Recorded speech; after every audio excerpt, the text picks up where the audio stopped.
All right, let's break down the whole SNAP situation. This is based on the CDPP.org. This is the Center of Budget and Policy Priorities. This is a official website.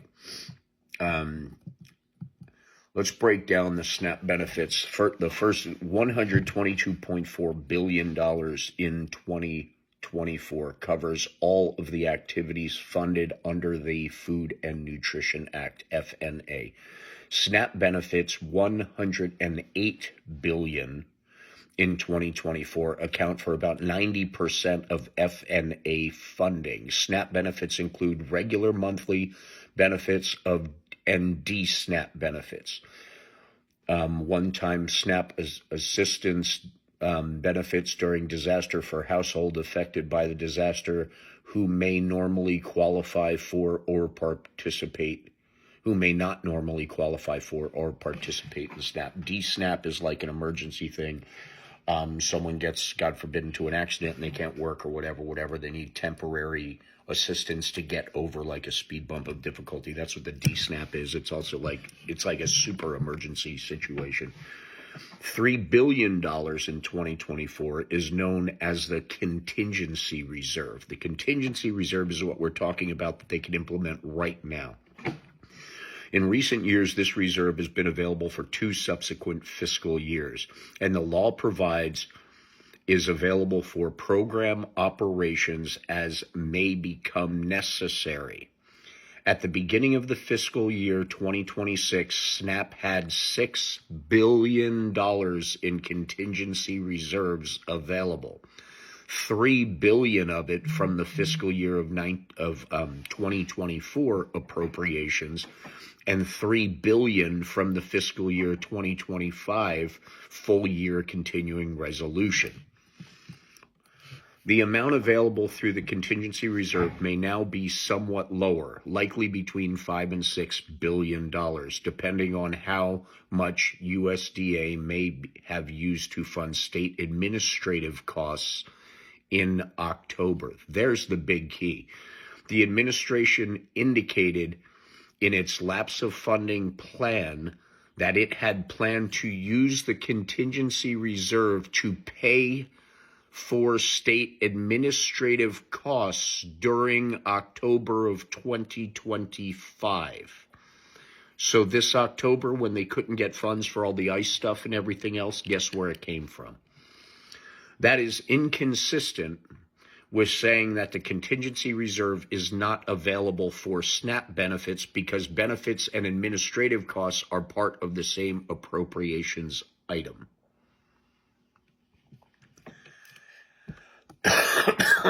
This is the point, all right?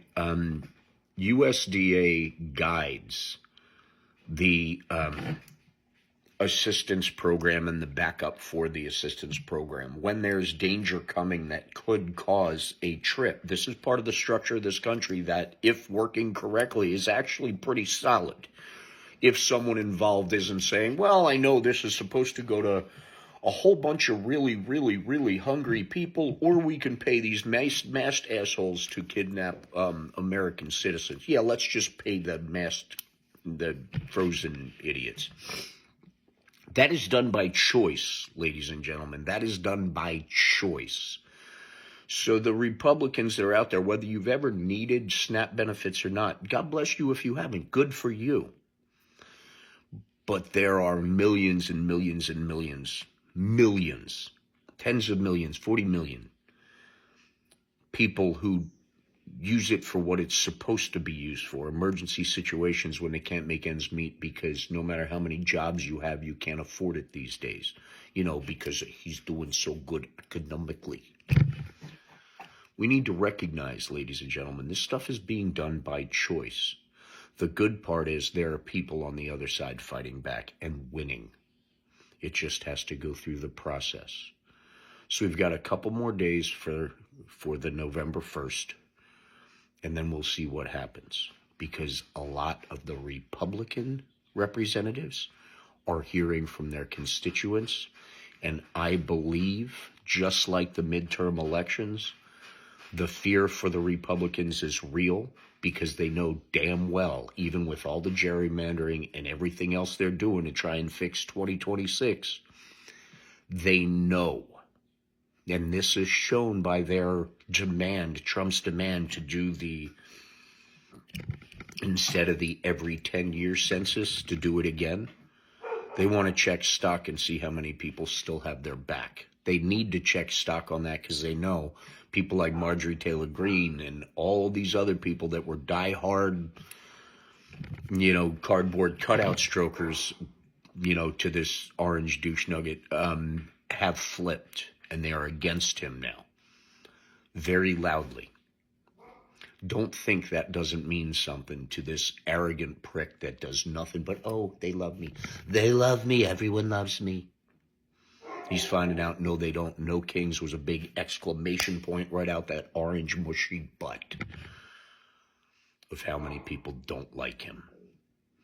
What we're seeing is desperation with little orange middle fingers in the air to the rest of us. That's why he's taking the time he has to do drastic stuff like tear down the People's House. Ladies and gentlemen, Article 2, Section 4 takes 3/4 of a vote, takes Congress to stand up and say enough, and a majority of both to say get the hell out, and every single person he put in leaves. There's our solution. Until then, we need to stand tall. We need to stay diligent. We need to stay educated. And we need to be kind. So we really need to remember more than anything, we are all in this together. We got this. It's going to hurt.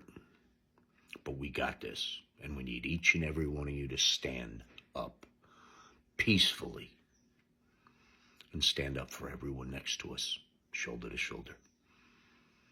This is worldwide, people. We got support worldwide. Let's do this right. Let's do this peacefully.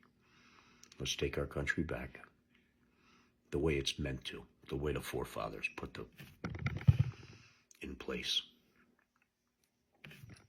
And the stuff that he's choosing to take from all of us should be a very, very clear indicator of how much he really cares about even his own red-hatted people.